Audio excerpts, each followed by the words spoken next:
የተከበራችሁ ሊቃውንተ ቤተ ክርስቲያን፣ አባቶች ካህናት፣ ወንድሞች ዲያቆናት፣ ምዕመናን አባቶች፣ ምዕመናት እናቶች፣ ሕፃናትን ጭምር በኃያሉ በእግዚአብሔር ፍጹም ሰላም እንደምን አደራችሁ? እንደምን ሰነበታችሁ? አሜን። አምላካችን ብርሃናትን የሚያመላልስ ነፋሳትን የሚያነፍስ በጋና ክረምቱን እሱን በወደደና እንደፈቀደ ጊዜውን ጠብቆ የሚያስተዋርቅ የይቅርታ ባለቤት ለአባቶቻችን ቸርነትን አድርጎ በእኛ ዘመን ደግሞ ይህንን መግቦቱንና በጎ ለእኛ መልካም የሆነውን ነገር በየጊዜው የሚሰጠን የሚመግበን በእግዚአብሔር ስሙ ለዘላለም የተከበረና የተመሰገነ ይሁን። እንግዲህ ቤተክርስቲያናችን ትናንትና የነበረች፣ ስለዚህ ይህንን ጊዜ ደግሞ እግዚአብሔር ወዶና ፈቅዶ መገፋፋት ከበዛባት ዓለም ሰላም ከራቃት ዓለም ወጥተን ነገር ግን ልዩ በሆነችው እግዚአብሔር በሚገለጽባት እግዚአብሔር የምሕረት እጁን በሚዘረጋባት በዕለተ ዓርብ ባከበራት በደሙ ባጃት በምድራዊት ኢየሩሳሌም ሁላችንም ተሰብስበን ቅዱስ ቃሉን እንድንሰማ የፈቀደልን አምላካችን ስሙ የተመሰገነ ይሁን። እንግዲህ እግዚአብሔር በተለያየ ሁኔታ የሰው ልጆችን በቤቱ እንዲኖሩና በቤቱ በመኖራቸው ደግሞ የሚያገኙትን በረከት ይናገራል፣ ያስተምረናል። እስከ መጨረሻው ድረስም በዛ ጸንተን እንድንኖር የእግዚአብሔር ጥበቃ ሁሌም ከኛ ጋር ነው። ምናልባት የሰው ልጅ የሥጋ ፍላጎቱ ስለሚያሸንፈው የእግዚአብሔርን ድምፅ አይሰማ ይሆናል እንጂ እግዚአብሔር ሁሌም ይናገራል። የሚናገረው ደግሞ እኛ በምድር እያለነ አስተሳሰባችን ሰማያዊ ሆኖ በዓይነ ሕሊና የምንመኛትን ተስፋ የምናደርጋትን መንግስቱን እንድንወርስ መሰረታዊ ዓላማ አድርጋ ቤተክርስቲያኗ ትነግረናለች፣ ታስተምረናለች። ስለዚህ እናንተ አስተዋይ ጆሮ፣ አስተዋይ ልቦና፣ ሰሚ ጆሮ እንዲኖረን እግዚአብሔርን በጸሎት መጠየቅ ይጠበቅብናል። ብዙ ጊዜ እንደኛ ሀሳብ የምንኖርበት መንገድ የለም። የምንኖረው እግዚአብሔርን እንደወደደና እንደፈቀደ ነው። ታላቁ ሐዋርያ ቅዱስ ጳውሎስ እንደሚነግረን መኒ ሞትነ ለእግዚአብሔር ነፍስ ወመኒ ሐየውነ ለእግዚአብሔር ሐዩ ይላል። ብንኖር ለእግዚአብሔር እንኖራለን፣ ብንሞትም ለእግዚአብሔር እንሞታለን። የመኖራችን መሰረታዊ ምስጢር፣ መሰረታዊ ዓላማ በእነዚህ ሁለት ቃላቶች ላይ ይመሰረታል። በምድር ላይ ብንኖር እግዚአብሔርን በሥጋው ዓለም እየኖርን እናገለግላለን። አገልግለን ደግሞ የዘላለም ሕይወትን እንወርሳለን። ይህንን የምናደርገው እግዚአብሔር እንደወደደና እንደፈቀደ መኖር እንድንችል እግዚአብሔር ስላመቻቸልን ነው። እኛ እንደወደድን እንደፈቀደው ቢሆን የእኛ ዓላማ ሌላ ሊሆን ይችላል።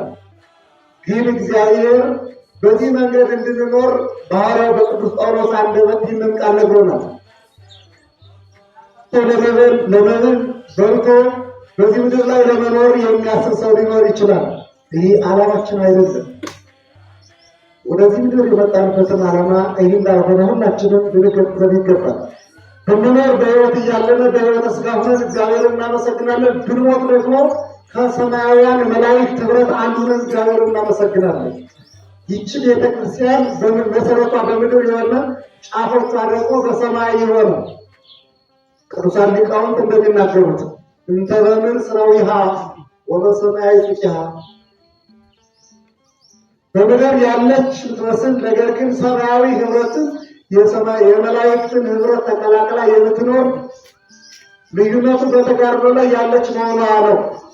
በዚህ ምድር ያለችው ቤተክርስቲያን በተጋድሎ ላይ ያለች ናት። በዛኛው ዓለም ያለችው ቤተክርስቲያን ደግሞ አሸንፋ ድል አድርጋ የምትኖር ናት። ስለዚህ በሁለቱ ዓለማት ብንኖር የእግዚአብሔር ፈቃድ ነው። ነገር ግን መኖሪያ ቦታዎች ሁለት አይነት ቦታዎች እንዳሉ መጽሐፍ ይነግረናል። አንደኛው የክብር ቦታ አለ፣ ሌላኛው ደግሞ የመከራ ቦታ ነው። የሚወሰነው በዚህ ምድር በሰራነው በጎ ምግባር መልካም ተግባር ይወሰናል። ይህኛው ደግሞ እያንዳንዳችን ራሳችንን እዚህ ምድር ላይ ቁጭ ብለን ስናስብ ሩቅ አሳቢዎች፣ ሩቅ አላሚዎች ልንሆን ይገባል። ስለዚህ ታላቁ ሐዋርያ ቅዱስ ጳውሎስ በነገረን መሰረት በዚህ ምድር ላይ ብንኖርም ብንሞትም ደግሞ ለእግዚአብሔር እንሞታለን እንደ ክርስትና ማለት ነው። ስለዚህ በዚህ ልክ ቤተክርስቲያኗ ከእግዚአብሔር የተቀበለችውን ቃል ተቀብላ እስከ ዕለተ ምጽአት በሚነሱት ትውልድ ይህንን መልእክት እያስተላለፈች ትቀጥላለች፣ እያስተማረች ትሻገራለች። ትናንትና በሐዋርያት የተሰበከ ወንጌል በዚህ ዘመን ላለነ ለእኔና ለእናንተ አዲስ ቃል ሆኖ ይቀርባል። እስከ ዕለተ ምጽአት ወይም የእግዚአብሔር አዲስ ይሆናል። ይህንን ቃል ለሚሰሙት ደግሞ የዘላለም ሕይወትን እንደሚወርሱ ይናገራል መጽሐፍ። ቃልን የሚጠብቅ ቢኖር ሞትን አይቀምስም ብሎ ነግሮናል ራሱ መድኃኒታችን ኢየሱስ ክርስቶስ። እና አይሁዳውያን በዘመን የነበሩት ፈሪሳውያን ምን ይሉ ነበረ? ቃልን የጠበቀ አይሞትም ትላለህ፣ ቃልን የሰማ ሞትን አያይም ትላለህ። በእውነት አብርሃም ሞተ፣ ነቢያት ሞቱ። በእውነት አንተ የምትለው ነገር ከዚህ የተለየ ሊሆን ይችላል እያሉ ይሳለቁ ይዘባበቱ ነበረ። ግን ክርስቶስ የሚናገረውን ቃል ብዙዎቹ እንደትምህርት ይጠቀሙበት ነበር። ለሆዳቸው ሲሆን ለነሱ በሚመቻቸው ትርጉም ሲነገራቸው ከንፈራቸው በመምጠጥ በደስታ ቃል የሚጠቀሙ ብዙዎች ነበሩ። ሆዳቸውን በአምላክነት ደረጃ አድርገው የሚገኙ ሰዎች እንደነበሩ ይናገራል። የሚገርማቸው ነገር ጌታ ይታዘባቸው ነበር። ምንድን ነው የሚላቸው? በአንድ ወቅት 5 እንጀራ አበርክቶ ሲመግባቸው ይህንንማ ብናነግሰው ብንሾመው ከዚህም በላይ ያኖረናል ብሎ አሰቡ። እነሱ ደግሞ ምድራዊ ከንቱ ውዳሴ የማይፈልግ ንጉሠ ሰማያት ወምድ ሲሆን በእነሱ አስተሳሰብ ከእነሱ ጋር አብሮ በሚያደርገው እንቅስቃሴ ይለኩት ነበረ። አንዳንድ ሰው በምናየው ልክ መለከት አንችልም። ምክንያቱም ሰው ውሃን ሲያዩት ጸበል ይመስላል። ምን ይመስላል? ውሃ ይመስላል አይደል? እውነት ነው፣ ትክክል ነው። ውሃ ነው። በካህኑ ሲባረክ ጸሎት ሲጸለይበት ግን ይቀየራል፣ ይለወጣል። ተራ ውሃ አይደለም።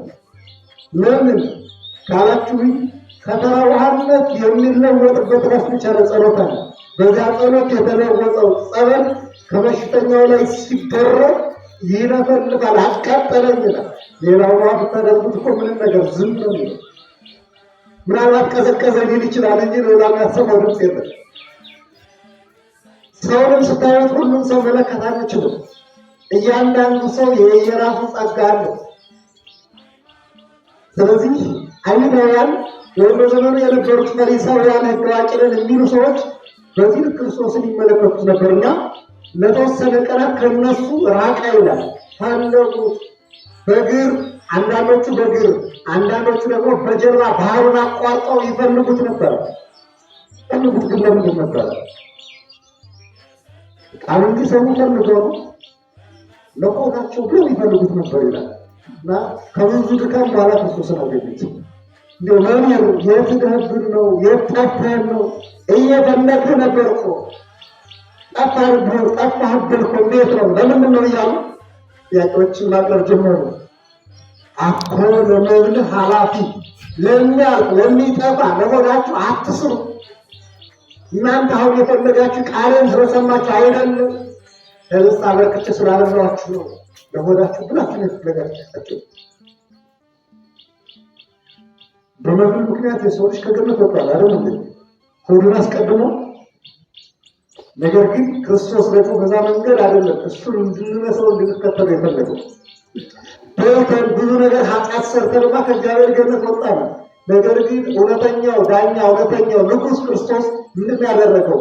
መብልን አርቆ በጾም በጸሎት የኔና የእናንተ ሕይወት እንዲቀደስ በዚህ መንገድ አስተማረ። ምናልባት ለቁመተ ሥጋ የሚሆን ያህል እንድንመገብ እንጂ ለሆዳችን ብለን መኖር እንደሌለብን በዚህ ልክ ተነግሮናል። ቤተክርስቲያኗ ታስተምረናለች። ራሱ ክርስቶስ ያስተማረን ነው። አንዳንድ ጊዜ ደግሞ በፍቅር ለመስጠት ያደረግ ጊዜ ምን ይላል መሰላችሁ? በጣም ከባድ ናቸው። ይህ በእውነት ኃጢአተኞቹን የሚወድ ከኃጢአተኞቹ ጋር የሚበላ ነው ይሉታል ክርስቶስን እና ለሚያልፍ ለሚጠፋ አትሱ አላቸው። አብርሃም ሞቷል፣ ነቢያት ሞተዋል። በእውነት አንተ ምን አይነት ቃል ነው የምትናገረው? ጠንከር ያለ ቃል የሚናገራቸው ፈለግና አብርሃም ቀኔን ላይ ተመኝቶ አየ፣ ደስ ማለዋል። ረጉድ ብሎ በእውነት 50 ዓመት አይሆንም ግን አብርሃምን አየሁት። አብርሃም አውቋል የምትል የአብርሃምን በረከት ነገር አንተ ገና ቆይ ሕፃን ነህ። ምን አላቸው? እምቅድመ ይትወለድ አብርሃም አለ። አብርሃም ሳይወለድ እኔ ነበርኩኝ። እኔ የአብርሃም አምላክ ነኝ። እናንተ እንደምታስቡት አይደለም። ምክንያቱም ቃሌን የሚጠብቅ አይሞትም። ያልሞቱ ሰዎች ደግሞ እንዳሉ መጽሐፍ ቅዱስ ይናገራል። ይናገራል። ብሉይ ኪዳንን ስትሄዱ አዲስ ኪዳንን ስትሆኑ ራሱ ክርስቶስ ምን ብሎ ተናገረ? ከእነዚህ ከፊታችሁ ከቆሙት መካከል ሞትን የማይቀምሷት አንዱ ሞትን የማይቀምሱ አንዳንድ ብቻ ከሞት የሚቀር ሰው የለም። ነገር ግን በጊዜው እስከተጠበቀላቸው ጊዜ በሕይወት መኖር የሚችሉ በእግዚአብሔር ፈቃድ መኖር የሚችሉ ሰዎች እንዳሉ ተናግሯል። ስለዚህ ሰዎቹ ግራ ገባቸው። እነሱ የሚለቁት በሚያስቡት በሚረዱት ልክ ነው።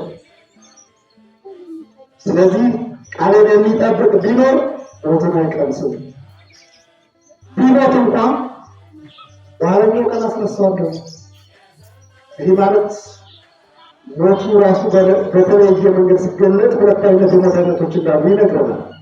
ሰው በስጋው ይሞታል፣ በነፍሱ ይሞታል። ሰው በአካለ ስጋ እያለ ቆሞ እየሄደ ይሞታል። ሰው በአካለ ስጋ እያለ ደግሞ ሕያው ሆኖ ይኖራል። ልዩነቱን ተመልከቱት። ብዙዎቻችን ከመቃብር በላይ ያለን አስከሬኖች የምንመስል ብዙ ሰዎች አለን። ለምን ቃላችሁ? በአስተሳሰብ በኃጢአት ወድቀን በኃጢአት ረክሰን በኃጢአት ቆሽሸን በዛ መንገድ የምንንቀሳቀሰው እንቅስቃሴ ምናልባት ከመቃብር በላይ መሆናችን እንጂ በሕይወታችን ላይ በኃጢአት በመውደቃችን ምክንያት ይህ አደገኛ የሆነው ከእግዚአብሔር መንግሥት የሚለየው ሰይጣናዊ አስተሳሰብ በልቦናችን እስካራቀ ድረስ በዚያ ልክ ልንሞት እንችላለን። ነገር ግን ደግሞ መጽሐፍ በሌላ መንገድ ምን ይላል? ሙቱ ይላል። ይህችንን ስጋችሁን እቴጌ አትበሏት። በእናንተ ላይ ኃጢአት ሰልጥኖ እናንተን ከእግዚአብሔር መንግሥት የሚለይ ክፉ ስራ ሰርታችሁ በእናንተን ከመንግሥቱ የሚያወጣ ስራ እንዳትሰሩ ተጠንቀቁ። አሁንም ቅዱስ ጳውሎስ ይነግረናል። እስራኤላውያን በጉዟቸው ብዙ ፈተናዎች ደርሶባቸዋል። በጉዟቸው የ40 ዓመቱን ጉዞ ሲጓዙ በብዙ ማጉረምረምና በብዙ በእግዚአብሔር ላይ በአመፀኝነት በሚያደርጉት ቃላት የተሰጣቸውን ዕድል ባለመጠቀም ብዙዎቹ እንዳልነበሩ ነው ቀርተዋል። ስለዚህ እኔና እናንተ እዚህ ምድር ላይ ስንኖር በሕይወተ ሥጋ እያለነ ትንሣኤ የሚባለውን እንድንነሳ የቤተ ክርስቲያኗ ትልቅ ቁልፍ መልዕክት ነው። ትንሣኤ ምንድን ያሏችሁ? እንደምን አደራችሁ? ትንሣኤ ልቦና በመስኪ ትንሣኤ ልቦና ቃሉ ደስ ይላል። ሰው በሕይወተ ሥጋ እያለ ንስሐ መግባት፣ ከክፋት መራቅ፣ በበጎነት በመልካምነት መኖር፣ ይህ የሰው ልጅ በሕይወት ዘመኑ ቢያደርገው የሚሻለውና አማራጭ የሌለው ይህ ብቻ ነው። ሌላው ተቃራኒ የጨለማ ጉዞ። ስለዚህ ትንሣኤ ልቦና ለመነሳት ደግሞ ጊዜው መቼ ነው? አሁን ነው። አንተ የተኛ የምታንቀላፋ ንቃ፣ ክርስቶስ ይላል የሐዋርያ ቅዱስ ጳውሎስ። የተኛ ያንቀላፋ ንቃ፣ ክርስቶስ ያበራልሃል ይላል። ስለዚህ ዛሬ ከእንቅልፋችን የምንነቃበት ብርሃኑን የምንመለከትበት ይህ የተሰጠን ዕድሜያችን ነው። ጨለማው ሲመጣ ይህንን እድል ማግኘት አንችልም። ጨለማ ሞት ነው። በሰው ልጆች ላይ የሚታወቅ ሞት ለአንድና ለመጨረሻ ጊዜችን ዓለም የሚሰናበትበት ያ መጽሐፍ ምን ብሎ ይመስላል? ጨለማ ብሎ ይመስላል። ስለዚህ ከዚህ ጨለማ ከሆነ ህይወት ለመውጣት ይህ ብርሃን፣ ይህ ቀን፣ ይህ መልካም ጊዜ ሳለ ይህን ጊዜ ተጠቅመን ሁላችንም ወደ ቤታችን ወደ ተቀደሰው ቤተ መቅደሱ ተገኝተን ቃሉን ሰምተን ሕይወተ ሥጋ በምድር ሕይወተ ነፍስን ደግሞ በሰማይ መኖር የሚያስችል ስራ ለመስራት ራሳችንን ማዘጋጀት ይጠበቅብናል። ስለዚህ ትንሣኤ ልቦና ለመነሳት ጊዜው መቼ ነው? አሁን ነው። ንስሐ የምንገባበት ጊዜ አሁን ነው። ከእግዚአብሔር ጋር የምንገናኝበት ጊዜ አሁን ነው። ምናልባት ነገ የሚባለው የኛ ጊዜ አይደለም። እኛ እጃችን ላይ ያለው ጊዜ ቢኖር አሁን ነው። ነገር በምን መንገድ ማግኘት እንደምንችል በተስፋ እንጂ በተግባር በእጃችን የጨበጥንበት መንገድ ስለሌለ በእኛ የምናስበው ዛሬ የተሰጠንን እድል ተጠቅመን እግዚአብሔር ደስ የሚያሰኝ ስራ ሰርቶ ማለት ነው። ይህን ለማድረግ ደግሞ እድሉ በእጃችን ላይ። ስለዚህ ቤተክርስቲያኗ ዛሬም ነገም መንግሥተ ሰማያት ቀርባለችና ንስሐ ግቡ ብላ ትናገራለች። በቅዳሴው ሰዓት ጊዜ ይህንን አዋጅ ታውጃለች። ምናልባት አንዳንዴ ቃሉን ስንሰራው ይለመድና እንደ ልማድ አይተነው ልብ ሳንለው አልፈነው እንሄዳለን። እንደ ልማድ መለማመድ፣ የእግዚአብሔርን ቃል መለማመድ፣ ኃጢአትን መለማመድ አንዳንዴ ከባድ ነው። የምናደርገውን ነገር ለበጎ መተርጎምና ለበጎ ዓላማ መዋል ካልቻለ ስንለማመደው ክፉ ነገር ሁሉ በጎ ነገር መስሎ ይታየናል። የምንጠቀማቸው ቃላቶች፣ ዋዛ ፈዛዛዎች ሁሉ ሁሉም ለሕይወታችን ለጉዟችን ሁሉ በጎ ነገር መስሎ ይታየናል። ስለዚህ መለማመድ እንደ ክርስትና የሚጠበቅብን ነገር ቢኖር በወጣኒነት ደረጃ አሌበ ወገይኩክሙ እናንተ በእውነት ገና ባይምሮ ሕፃናት ስለሆናችሁ ወተት ገፏችሁ ዋኮኑ ብላጽሙ አዛውለይኩክሙ በጥንካሬ በታላቅነት ደረጃ በዛ ደረጃ ስላልበቃችሁ እናንተም ጥርስ ስላልወጣችሁ ቀለል ያለ የሕፃናትን ምግብ መገቧችሁ። የሕፃናት ምግብ ደግሞ ብዙ ጊዜ ምንድነው? ወተት ነው። ጥርስ የማይፈልግ ድካም የማይፈልግ እንደፈለገው ወደሚፈለገው ደረጃ መሄድ። አሁን ቤተክርስቲያኗ በዚህ ደረጃ ላይ እየሄድን ብንቀጥል ብዙ ነገሮችን የሚጎልን ነገር ይፈጠራል። ብዙ ሰው ወደ ኋላ የሚሸማቀቅበት መንገድ ይፈጠራል። ለምን ካላችሁ ጥርስ ያለው አነሳ መሆን ይጠበቅብናል። በተለይ በዚህ ጊዜ ማለት በእምነታችን ጠንካሮች፣ ማንም ተነስቶ አፉን ሲከፍት ግራ የምንጋባና የምንጨነቅ መሆን አይጠበቅብንም። ለምን ካላችሁ ጠንካራ የሆነ በአለት ላይ የተመሰረተ እምነት ነው ያለን። ማንም ግለሰብ ተነስቶ በሚለፈልፈው አስተሳሰብ ሳይሆን አባቶቻችን በመንፈስ ቅዱስ ተቃኝተው ደማቸውን አፍስሰው አጥንታቸውን ከስክሰው በጽኑ አለት ላይ የተመሰረተችው ቤተክርስቲያን በዚህ ዘመን ያለን እኛ ተረክበናል። ይህ መረከባችን ደግሞ ትልቅ ኃላፊነት ተሰጥቶ ነው። ቅዱስ ጴጥሮስን ምንድን ነው ያለው? ሰዎችን ማን ይሉኛል ብሎ ጥያቄ ሲጠይቅ አንዳንዶቹ ኤርምያስን ይለዋል፣ አንዳንዶቹ ኢሳይያስ እንደሆነ ይናገራሉ፣ አንዳንዶቹ ዮሐንስ ነው ተከራል፣ አንዳንዶቹ ደግሞ ኤልያስ እንደሆነ ይናገራሉ። አረ ደግሞ የተለየ ሀሳብ ከቀደሙ ነቢያት ኢያሱን ሙሴን እንደሆነ የሚናገራሉ። እናንተስ ማን ትሉኛላችሁ ማለት ነው። ሁሉ ሰው ግራ ተጋባ። ምክንያቱም በአካለ ሥጋ ነው ያዩት እና ምንድን ነው አንተ የሕያው የእግዚአብሔር ልጅ ነህ አለ ቅዱስ ጴጥሮስ እጁን አውጥቶ። አንተ በተናገራት በዚች ቃል አንተ ኮክ ወዲበዛቲ ኮክ አንጻ ለቤተ ክርስቲያኑ ዋና ተጽፊው ይሄጅልዋ አንተ በተናገራት በዚች ቃል ቤተ ክርስቲያንን እመሰርታለታለሁ። በአለት ላይ ነው፣ በአለት ላይ። ስለዚህ በዛ የተመሰረተችው ቤተ ክርስቲያን በጽናት በጥንካሬ ትቀጥላለች። በክርስቲያኖች ላይ ብዙ መከራ ይመጣል። ብዙ ዘመናትን ሰምተናል። ዘመነ ሰማዕታት የሚባለው ሁለተኛውና ሶስተኛው መቶ ክፍለ ዘመን ላይ ብዙ ታሪኮች፣ ብዙ የጥፋት ታሪኮችን ሰምተናል። ግን ቤተክርስቲያንን ማስቆም አልቻለም።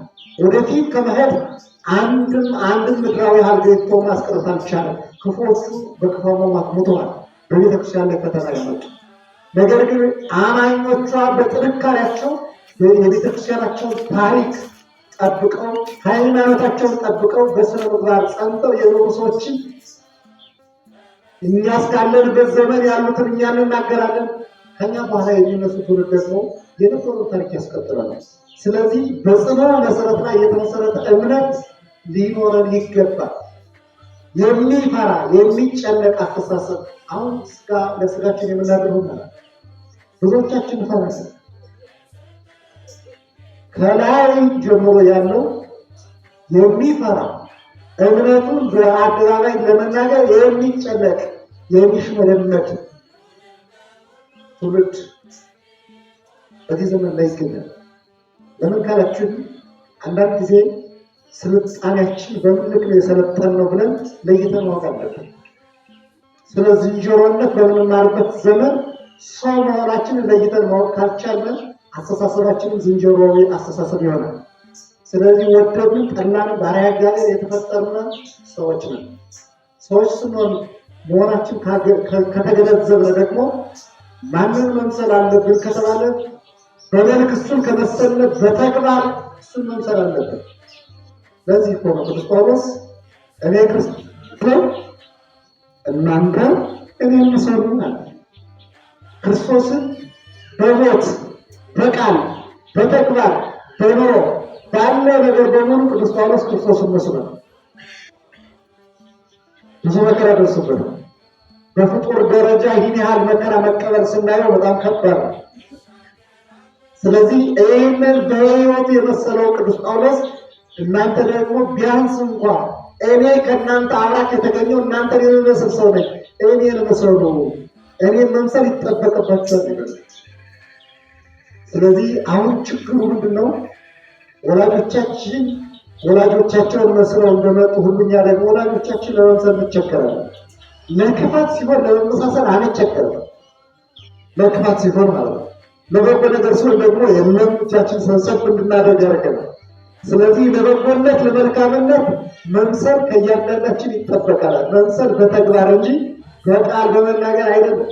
ስለዚህ ቤተክርስቲያኗ ይህንን ቃል ጠብቃና ይዛ እስከ መጨረሻው ድረስ በዚህ መንገድ ተከተላለች። ይህንን ቤተክርስቲያን ለማስቀጠል ደግሞ እያንዳንዳችን ድርሻ አለብን። ድርሻ በተለይ በዚህ ዘመን በድሮ ዘመን መልካም ነገር ነው የነበረ።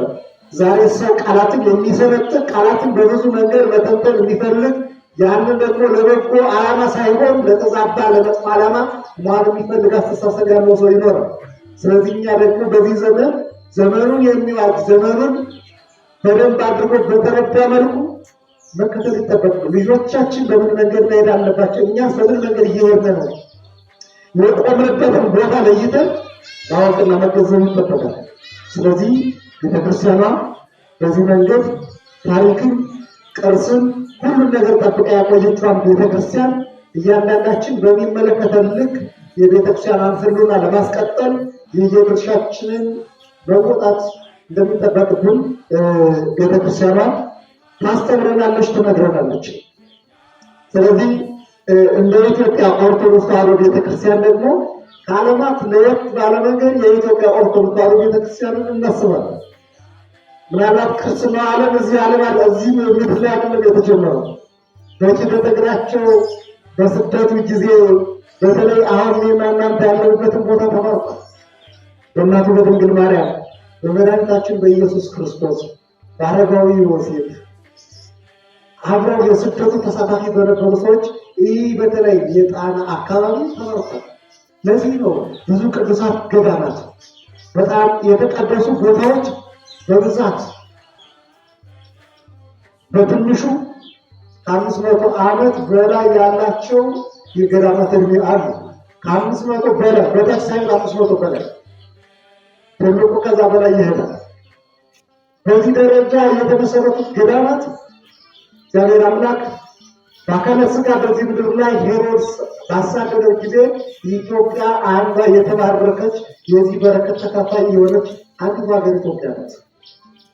ስለዚህ ኢትዮጵያ በብሉይ ኪዳን እምነተ ኦሪት ከብሉይ ኪዳን አስቀድሞ በሕገ ልቦና ጸንታ የኖረች ሀገር፣ በሦስቱ ሕግጋት ጸንታ የኖረች ሀገር በሕገ ልቦና መልከ ጼዴቅ ኢትዮጵያዊ ነው ይላል መጽሐፍ። እውነቱ ውሸት ነው። ካህኑ መልከ ጼዴቅ ኢትዮጵያዊ ነበረ። ምናልባት እኔና እናንተ ዛሬ ብዙ ግራ ተጋባን። ኢትዮጵያ የሚባለው እኔና እናንተ በምናየው የቆዳ ስፋት ላይ ብቻ ነው የምንገምተው። ግን አባቶቻችን ቀይ ባህርን ተሻግረው እስከ የመን ድረስ ያስተዳድሩ እንደነበር ይናገራል ታሪክ አለን እንዴ? እስከ የመን ድረስ። ስለዚህ በዛን ዘመን ኢትዮጵያ አገር ድንበሯ በዚህ አሁን የማናንተ በምናየው ልክ አሁን ጠቦር እየተጣላነ እየተጋፋ ነው ማለት የምንገኘው። ጠበበ አልጠበበ ነው። ፍቅር የሚባለው ሲርቀን ሰፊ ቦታ ጠባብ እንደሆነ አድርገን እናስብ፣ የጠበበ አስተሳሰብ እንድናደርግ አድርጎናል። ስለዚህ ኢትዮጵያ በሕገ ልቦና በአባቶች ቃል ኪዳን ጸንታ የኖረች፣ በሕገ ኦሪት ደግሞ ብሉይ ኪዳንን ከነቢያቱ የተጻፈውን መጽሐፍ በሕገ ሙሴ ወይም በኦሪት ስርዓት የነበረውን ስርዓት ተቀብላ መስዋዕት እየሰዋች አምልኮቶች ያደረግ እየፈጸመች የኖረች ታላቅ ሀገር ናት። ወደ ሐዲስ ኪዳን ስንመጣ ደግሞ በ34 ዓመተ ምህረት ባኮስ በተባለው ኢትዮጵያዊ ጃንደረባ ወንጌልን የሰማች የእግዚአብሔርን ቃል ሰምታ ለመቀበል ያልተቸገረች ሀገር ናት። ያንተም ሐዋርያት ደም ሳታፈስ በመልካም ፈቃደኝነት ቤተክርስቲያኗ በዚህ ልክ ተለክታ ተመጥና እኔና እናንተ እስካለንበት ድረስ ታሪክን ፊደልን የራሷ ዘመን አቆጣጠር ያላት የራሷ ፊደል ያላት በአፍሪካ ብቸኛው ሀገር ኢትዮጵያ ናት። ከሌሎች የተዋሰችው ነገር የላትም። የራሷ የሆነ ነገር ያላት ወደ ሌሎች የምናማትርበት ነገር የለም። የኛ ብዙ ነገር አለ፣ ግን ያለንን ነገር እየተጠቀምንበት ሳይሆን ያለን ነገር እንደሌለን ሆኖ ይታየናል። እኛ የምንለቀው በቁስ አካል ስለሆነ ማለት ነው። ምናልባት ሌሎቹ ዓለማት የሚያጠፋ መሳሪያ እያመረቱ ይገኛሉ። ዓለምን አንድ የሚያጠፋ ማለት ነው። ኢትዮጵያ ደግሞ ለብዙ ዘመናት ታሪክን ከነቅርሱ ጠብቃ የኖረች ሀገር መሆኗ ይታወቃል። ሌሎች ዓለማት ላይ የማይገኝ ድንቅ የሆነ ስራ ኢትዮጵያ ላይ አለ። የዚህ ደግሞ ባለውለታ ማለት ከተባለ የኢትዮጵያ ኦርቶዶክስ ተዋሕዶ ቤተክርስቲያን ናት። ስለዚህ ይህችን ባለታሪክ ቤተክርስቲያን ለቀጣዩ ትውልድ በምን ልክ ነው የምናስረክበው፣ እኛስ በምን ልክ ነው እየኖርን ያለ ነው የሚለውን እያንዳንዳችን የቤት ስራ ወስደን የምንወጣበትን መንገድ ከእያንዳንዳችን ድርሻ ሊኖረን ይገባል። ስለዚህ ቤተክርስቲያናችን በዚህ ልክ ታሪክን ጠብቃ ካቆየችን እኔና እናንተ ደግሞ ለቀጣዩ የሚጠበቅብን ብዙ ነገር ይኖራል። የሚጠበቅብን ነገር ለማድረግ ደግሞ ዛሬ የት ነው ያለ ነው ብለን ያለንበትን ቦታ መለየት አለብን። ዮሐንስ አፈወርቅ በቅዳሴው ምንድን ነው የሚለው? የት እንዳላችሁ የት እንደቆማችሁ ራሳችሁን ጠይቁ። የት ነው ያላችሁት? አስተሳሰባችሁ ምንድን ነው የምታስቡት? ይልና ሀሳባችን ምን መምሰል እንዳለበት ሲናገር ሀሳበ ልቦናችሁ በሰማይ ይሁን፣ የቆማችሁበትን ቦታ እወቁ የት እንዳላችሁ። ይህን ካወቃችሁ ደግሞ የሕይወት ቃልን ለመስማት እዝነ ልቦናችሁን አዘጋጁ ይላል። አሁን የልቦናችን ጆሮ ትንሽ አስቸጋሪ ነው እና አንዱ ሰው ምን አለ የሚባለው እንደው ጆሮ ያከራክረኛል ይላል። ጆሮ በጣም ያስቸግረኛል ይላል እና ክፉ ሲሆን ይሰማል፣ በጎ ነገር ሲሆን ደግሞ ጆሮ ይሰማለት። ከዛ አንዱ አይሰማኝም አለና የሆነ ሐሜት ያማል። እያማው እያለ አንተ ምን እያለህ ነው? እያማኝ እየሰማሁ እኮ ነው። መች ጆሮ አይሰማም የሚያልኸኝ አለ። እኔ እኮ ጆሮ የማይሰማ ክፉ ነው እንጂ በጎ ነው እንጂ ክፉንማ ጆሮ ይሰማል አለ። ስለዚህ አሁን ዓለም ስለ ክፋት ሲነገር ጆሮአችን በጣም ፈጣን ነው። ለበጎ ነገር ሲሆን ደግሞ በጣም ለመስማት እንትን እንላለን። ምንድን ያለ ብለን ለማጣራት እንሞክራለን። በበጎ ነገር የሆነውን ደግሞ ለመስማት ብዙ ጊዜ ጆሮአችን ዝግጁ ይሆናል እና ይህም ቢሆን ቅዱሳን አባቶቻችን በነገሩን ልክ መጸለይ አለብን። የእግዚአብሔርን ቃል የሚሰማ ጆሮ እዝነ ልቦና እንዲኖረን ሰምቶ ደግሞ የሚተገብር የሚሰማ አሁን ዛሬ ሞልቷል፣ ግን በተግባር ለመኖር ነው የምንቸገረው። ብዙዎቻችን አለባበሳችን ደስ ይላል፣ ሁሉ ነገራችን ደስ ይላል፣ ግን በኑሮ ካልታጀበ ከባድ የኑሮ ልምምድ ያስፈልጋል። ክርስትና በኑሮ እንጂ የሚገለጠው ባለስበት በዚያ ብቻ ሊለካ አይችልም። በምንለካው እኛ በምንኖረው ክርስቲያናዊ ኑሮ በበጎ ስነ ምግባር የምንኖረው የታነጽንበት መልካም ነገር መሆን ከቻለ የኛ ህይወታችን የተስተካከለ ይሆናል ማለት ነው። ስለዚህ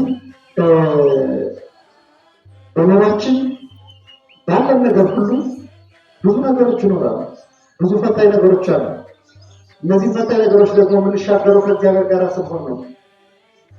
ህይወታችንን ልቦናችንን ያለን ነገር ሁሉ እግዚአብሔርን መስማት ሲችል ነው። ስለዚህ እግዚአብሔርን የማይሰማ ልቦና፣ ትእዛዝ እግዚአብሔርን የማይጠብቅ የኛ የህይወት ጉዞ መንገድ ላይ ይቋረጣል። መንገድ ላይ መቋረጡ ደግሞ በጣም አደገኛ ነው። ስለዚህ ሁላችንም በህይወታችን እግዚአብሔርን ደስ የሚያሰኝ ስራ ለመስራት በህይወት ዘመናችን ማድረግ ያለብን ነገር እንድናደርግ እግዚአብሔር አምላካችን መልካም ፈቃድ ይሁንልን። እንግዲህ ሐዋርያቱ እንደኛ ሰዎች ነበሩ። ነገር ግን ክርስቶስን ሲከተሉ ከተለያየ አመለካከት ክርስቶስ ጠራቸውና ተከተሉት። ከተከተሉት በኋላ በሚጠብቁት መንገድ አይደለም የጠበቃቸው፣ ባልጠበቁት መንገድ ብዙ ነገር ደርሶባቸዋል። በክርስትና ኑሯችን ስንኖር ብዙ ነገሮች ወደኋላ የሚጎትቱና ወደኋላ የሚስቡ ወደኋላ እንድንመለስ የሚያደርጉ ብዙ ነገሮች አሉ እና ቅዱስ ጴጥሮስ የዚህ ዓለም ጉዳይ እየገባው ሲመጣ በጣም ጥያቄ ጠየቀ።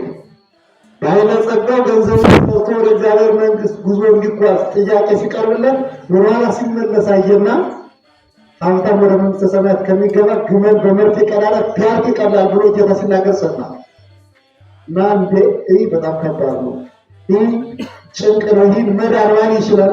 ማን ነው መዳን የሚችለው? ይህ እንደዚህ ከሆነ ብሎ ተናገረ። ይህ በሰው ዘንድ አይቻልም፣ የሚቻለው በእግዚአብሔር በኩል ነው። ሰው መደካማ ነው። የሚገባችሁ ሰው በብዙ መንገድ ለመክበር በብዙ ነገር ሚሊዮነር ቢሊዮነር ለመሆን የሰው ልጅ በብዙ መንገድ ያስባል። መቼም ሁሌም የምናስበው የምናወጣው ይህ ስለሆነ ማለት ነው። በመንግስተ ሰማያት የዘላለም ሕይወትን መውረስ የሚባለውን ነገር ሁለተኛ ደረጃ ነው የምንሰጠው፣ ተጨማሪ ማለት ነው። በዋነኝነት ግን በዚህ ምድር ላይ ባለጸጋ ተብሎ መኖር እንፈልጋለን። እከብር ባይል ቦታ ሐዋርያት ሁሉ እያላቸው ግን ትተው ክርስቶስን ተከተሉ ናቸውና እኛ ሁሉም ትተን ተከተል አንተን ተከትለናል። የምናገኘው ነገር ምንድን ነው? አሁን ክርስቲያኖች ልንጠይቀው የሚገባ ነገር ነው። አሁን ዓለም ላይ ብዙ ነገር የሚጎትተን ነገር አለ፣ ወደኋላ እንድንመለስ የሚያደርግ ያንን ሁሉ ግን ትተን ወደት መጠናል። ወደዚህ ወደማይመቸው ቦታ ምቾት የማይመቸው ለስጋ ነው። ስጋ ብዙ ጊዜ ምቾት ስለሚፈልግ መብላት ይፈልጋል፣ መተኛት ይፈልጋል፣ ምቾት በቃ ማግኘት ይፈልጋል። የስጋ ፍላጎት መቼም በዚህ ነው ተብሎ አይለካም። ግን ብዙ ዘመናትን አድርገን ሞክረን አየነው፣ ደስ የሚል ነገር የተወሰነ ደቂቃ ደስ ይላቸዋል። ከተወሰነ ደቂቃ በኋላ ደግሞ ደስታችሁን ወደ ሀዘን ይቀይረዋል። የስጋ ፍላጎት በዚህ ልክ ይለካል። ስለዚህ ሁሉን ትተን ተከትለናል። የምናገኘው ነገር ምንድን ነው? የመብት ጥያቄ ነው የጠየቁት። አሁን እኛ ምን ለማግኘት ነው እዚህ መጣ ነው? ወደ እግዚአብሔር ቤት ምንመራል ገነው ምን በለው ይበላ ነገር አጥተን የጎደለ ነገር ምንድን ነው? ልጅ ከወላጆቹ ቤት እየኖረ ከወላጆቹ ቤት በሆነ አጋጣሚ ወጥቶ ይላል። ነገር ግን ሲከፋው የሆነ ነገር ሐዘን ሲሰማው ብቸኝነት የሆነ ነገር ሲሰማው ወደ ወላጆቹ ይሄዳል። ከወላጆቹ መጽናናትን ከወላጆቹ ፍቅር ይፈልገው። እግዚአብሔር ደግሞ ከአባት በላይ አባት ነው።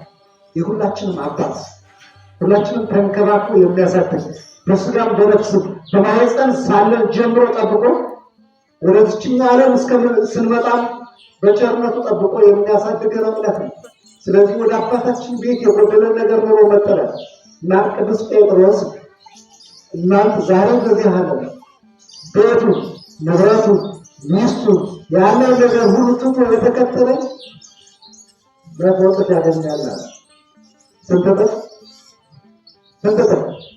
መቶ እጥፍ። እንግዲህ አንድ ነገር ትቶ መቶ እጥፍ ማግኘት ምናልባት እዚህ ምድር የምንኖረው እድሜያችን የተለካ የተመጠነ በዛ ከተባለ 70-80 ዓመት ነው። ቃል ሰምተን በምድር እያለን በረከተ ሥጋ በሰማይ ደግሞ በረከተ ነፍስ እግዚአብሔር አምላካችን እንዲያወርሰን እንዲሰጠን ቅዱስ ፈቃዱ ይሁንልን። የሰማነውን በልቦናችን ያሳድርብን። እንግዲህ እናንተም ከተለያዩ ቦታ ከርቀት ከሩቅም ከቅርብም እጅግ ጥንታዊና ታሪካዊ ገዳም መጥታችሁ በቤተ መቅደሱ ጥላ ስር አርፋችሁ ለመባረክ በረከት ለማግኘት መጥታችኋል። ስለዚህ የመጣበት ዓላማ ምን እንደሆነ ስለሚታወቅ ለመማር ሁላችንም ራሳችንን ማዘጋጀት አለብን። ቦታው የበረከት ቦታ እንደምታዩት አይደለም፣ ታላቅ ቦታ ነው። ምናልባት በዓይኖቻችን ማናያቸው ቅዱሳን አባቶቻችን ስውራን አባቶቻችን የሚኖሩበት ቦታ ነው። እነዚህ ብለን ስናስበው እንደ ሥጋ ስናስበው ተራ ቦታ የሚመስል ቅዱስ ያዕቆብ ታላቁ አባታችን ያዕቆብ እንደተናገሩ ድንጋይ ተንጠልጥሎ ከተኛበት ቦታ ላይ ከምድር እስከ ሰማይ መሰላል ተተክሎ ሲመለከት ደነገጠ። መላእክት ሲወርዱ ንጉሡ ከላይ ተቀምጦ ሲመለከት ምን ያህል የሚያስፈራ ቦታ ነው! እኔ ተራ ቦታ መስሎኝ ነበር። ነገር ግን የሚያስፈራ ታላቅ ቦታ መሆኑን ሲገባው ክብሩን ገልጾ አለፈ ይላል። ስለዚህ እናንተ ደግሞ ከዛሬ ብዙ ዓመታት በፊት በቅዱሳኑ በደጋጉ አባት የተመሰረተው ገዳም ላይ በቃል ኪዳን በታነጸው ቤተ መቅደስ ላይ እንገኛለንና ሁላችንም ቀሪ ጊዜያችን ባርኮ ቅዱስ ቃሉን እንድንሰማ እግዚአብሔር አምላካችን ይፍቀድልን። የሰማነውን በልቦናችን ያሳድርብን። ይቆየን።